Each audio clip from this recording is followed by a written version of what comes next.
Hi friends, welcome to not వైద్యం. ఈరోజు మనం లింగం పైన అంటే అంగం పైన వచ్చేటువంటి చిన్న చిన్న కురుపులు లేదా పుండ్లు లేదా దద్దులు, ఎలర్జీలు, ఓకేనా, ఇలాంటి వాటిని తగ్గించే ఒక సులువైన 2 చిట్కాల గురించి మనం తెలుసుకుందాం. ఓకేనా, ఫస్ట్ సమస్యలు రాగానే మనము ముఖ్యంగా చిన్న చిన్న చిట్కాల ద్వారా వాటిని క్యూర్ చేసుకునే ప్రయత్నం చేయాలి. ఒకవేళ ఎంత వాడినా కూడా ఆ చిట్కాల వల్ల ప్రయోజనం రాకపోతే అప్పుడు డాక్టర్ని సంప్రదించాల్సి ఉంటుంది. ఈ విషయాన్ని గుర్తుపెట్టుకోండి, నోటీస్. ఓకేనా, అండ్ ఇప్పుడు ఈ అంగం పైన చిన్న చిన్న చిట్కాలు చిన్న చిన్న కురుపులు, పుండ్లు, ఓకేనా, ఈ ఇన్ఫెక్షన్స్ ఎందుకు వస్తాయనే దాని గురించి మనం ముందుగా తెలుసుకుందాం. దీనికి మొదటి కారణం వచ్చేసి శుభ్రత లేకపోవడం. అంటే స్నానం చేసినప్పుడు శుభ్రంగా కడుక్కోకపోవడం సబ్బుతోటి, లేదా ఆ చుట్టూ ఎక్కువగా హెయిర్ పెంచుకుంటూ ఉంటారు. ఓకేనా, ఈ హెయిర్ పెరగడం వల్ల కూడా చెమట లాంటిది చేరి అక్కడ నుంచి ఇన్ఫెక్షన్ అనేది స్టార్ట్ అవుతూ పాకుతూ వస్తుంటుంది.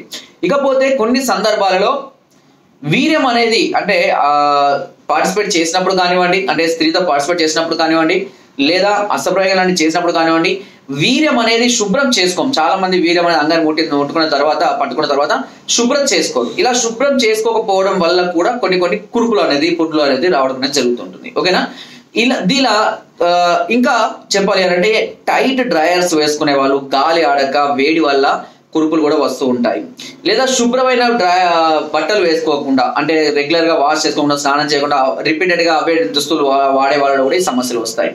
అండ్ ముఖ్యంగా పరాయి స్త్రీలతోటి, అంటే వేశ్యలతో కానివ్వండి, వేరే డిసీజెస్ ఉన్న స్త్రీలతో కానివ్వండి, స్కిన్ ఇన్ఫెక్షన్స్ లేదా బ్లడ్ ఇన్ఫెక్షన్ ఉన్న స్త్రీలతో, అంటే ఎర్రబట్ట, తెల్లబట్ట, గనీరియా, సిప్లిస్ ఇలాంటివి ఉన్న స్త్రీలతో కానివ్వండి, లేదా మరే ఇతర వ్యాధిగ్రస్తులైనటువంటి స్త్రీలతో కానివ్వండి, ముఖ్యంగా వేశ్యలతోటి, ఇలాంటి వాటితో సంభోగం, ఎలాంటి అంటే సేఫ్టీ లేకుండా సంభోగం చెందడం వల్ల కానివ్వండి ఈ సమస్యలు అనేవి రావడం అనేది జరుగుతుంది. అది హెచ్ఐవే కావాలని ఏం లేదు, ఈ అమ్మాయికి హెచ్ఐవి ఉందా లేదా మనం ఏం చెప్పలేము, ఏ వ్యాధులు ఏమో. సో కలవడం వల్ల, బయట స్త్రీలతో కలవడం వల్ల కూడా ఈ సమస్యలు వచ్చే అవకాశం ఉంటుంది. అయితే బయట స్త్రీలతో కలిసినప్పుడు వచ్చేటువంటి వ్యాధులు చాలా మొండి వ్యాధులు, వాటి సుఖ వ్యాధులు అంటారు. వాటి ట్రీట్మెంట్ అనేది వేరే ఉంటుంది. అది కాకుండా అంటే మీకు ఏ స్త్రీతోటి పరాయి స్త్రీతో సంబంధం లేదు, ఓన్లీ నేను చెప్పిన సమస్యలు మాత్రమే వీటి వల్ల రావచ్చు అనుకున్న వాళ్ళకు నేను ఈ చిట్కాలు చెప్తాను. ఎందుకంటే ప్రతిదీ క్లియర్గా అర్థం చేసుకోవాలి. పుండ్లు కురుకులు కాగానే ప్రతిదానికి అన్ని చిట్కాలు ఫాలో అవడం వల్ల ప్రయోజనం ఉండదు. సో మొదటి చిట్కా జీలకర్ర, కరక్కాయ 2 గుర్తుపెట్టుకోండి. జీలకర్ర, కరక్కాయ. జీలకర్ర అదేవిధంగా కరక్కాయ ఒక చెంచాడు తీసుకొని మెత్తగా దంచి చూర్ణం చేసుకొని కొద్దిగా నీళ్లు పోసి లేపియన్ లాగా తయారు చేసుకొని ఎక్కడెక్కడైతే అంగం మీద కురుపులు, పుండ్లు ఉన్నాయో వాటి మీద రాస్తూ ఉండాలి. రాసి 1 గంట 2 గంటలు ఉంచుకున్న తర్వాత శుభ్రం చేసుకోవచ్చు. కొంచెం మండుతుంది, తర్వాత ఏం మంట ఉండదు. దీని ద్వారా అక్కడ ఉన్నటువంటి ఆ పుండు, ఇన్ఫెక్షన్స్ అనేవి కూడా క్రమక్రమంగా తగ్గిపోతూ ఉంటాయి. కానీ ఎరుపు భాగాన్ని మాత్రం రాయకండి, ఓకేనా, చర్మం మీద ఉన్నటువంటి. ఇకపోతే ఇంకొక చిట్కా ఏంటంటే వామునీరు. ఈ చిట్కాని ఇంత ముందు చాలా మందికి చెప్పాను, చాలా మందికి మంచి ఫలితాలను కూడా అందించింది. వాముని ఒక 24 గంటలు నీటిలో నానబెట్టి ఆ వామును తీసేసి ఆ నీటితో అంగాన్ని రోజుకు 2 నుంచి 3 సార్లు శుభ్రం చేసుకుంటూ ఉండాలి. ఒక దూదుతో కానీ, చేతితో కానీ, క్లాత్తో కానీ మంచిగా శుభ్రం చేసుకోవాలి ఆ వాము వాటర్ తోటి. దీనివల్ల అక్కడ ఉన్నటువంటి ఇన్ఫెక్షన్స్ తగ్గిపోవడం కాకుండా అంగం మీద ఉన్న నరాలకు కూడా మంచి బలాన్ని, నపుంసకత్వాన్ని తగ్గించేటువంటి లక్షణాలను కూడా ఈ వాము వాటర్ కలిగి ఉంటుంది. ఓకేనా, ఇకపోతే పరాయి స్త్రీలతో వచ్చిన వారికి తప్పకుండా మీరు డాక్టర్ని సంప్రదించాల్సిందే. దానికి సంబంధించినటువంటి ఇన్ఫెక్షన్ సంబంధించినటువంటి కొన్ని టెస్టులు ఉంటాయి.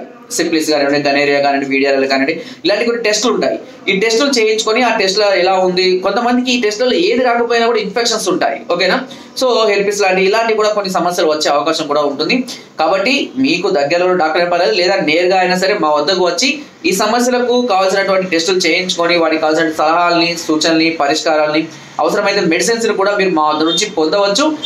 ఒకవేళ మీరు మాక్సిమం రావడానికి ప్రయత్నించండి. ఎందుకంటే మిమ్మల్ని చూసినప్పుడు ఆ సమస్య అనేది ఎలా ఉంది అనేది మనకు క్లియర్గా అర్థమవుతుంది. ఈవెన్ మీరు చాలా దూరంగా ఉండి రాలేని పరిస్థితుల్లో ఉంటే దీనికి సంబంధించినటువంటి ఫోటో కానీ, వీడియో కానీ మాకు వాట్సాప్ చేసి దానికి సంబంధించిన సలహాలని, సూచనలు, మెడిసిన్స్ కూడా మీ వద్దకు మీరు తెప్పించుకునే అవకాశం నాట్ వైద్యం ఛానల్ మీకు ఎప్పటి నుంచి అందిస్తుంది. అండ్ ఇలాంటి విషయాలు ఎప్పుడు కూడా నెగ్లెక్ట్ చేయకూడదు. చాలా మంది చిన్న మెడిసిన్, యాంటీబయాటిక్స్, ఆయింట్మెంట్ రాసుకుంటూ మేనేజ్ చేస్తూ ఉంటారు. బట్ అవి అంత ఈజీగా తగ్గే కావు. అందుకనే చూపించుకోవాలి. డాక్టర్లు చూపించడం వల్ల ఆ సమస్యలు అనేవి చాలా త్వరగా క్యూర్ చేసుకునే అవకాశం అనేది కలిగిస్తుంది. కాబట్టి మీకు దగ్గర డాక్టర్ అయినా లేదా మమ్మల్ని అయినా సంప్రదించి ఇలాంటి సమస్యలు నెగ్లెక్ట్ చేయకుండా సరైన ట్రీట్మెంట్ తీసుకోవడం వల్ల చాలా సమస్యలు మనం చాలా త్వరగా తగ్గించుకునే అవకాశం ఉంటుంది. ఓకే, సో ఫ్రెండ్స్, ఇలాంటి మరెన్నో అద్భుతమైనటువంటి వీడియోస్ కోసం మా ఛానల్ లైక్ చేయండి అండ్ షేర్ చేయండి. సబ్స్క్రైబ్ చేయడం మాత్రం మర్చిపోకండి. మీ అమూల్యమైన సలహాలని, సూచనలు నాకు కామెంట్ ద్వారా తప్పకుండా తెలియజేయండి.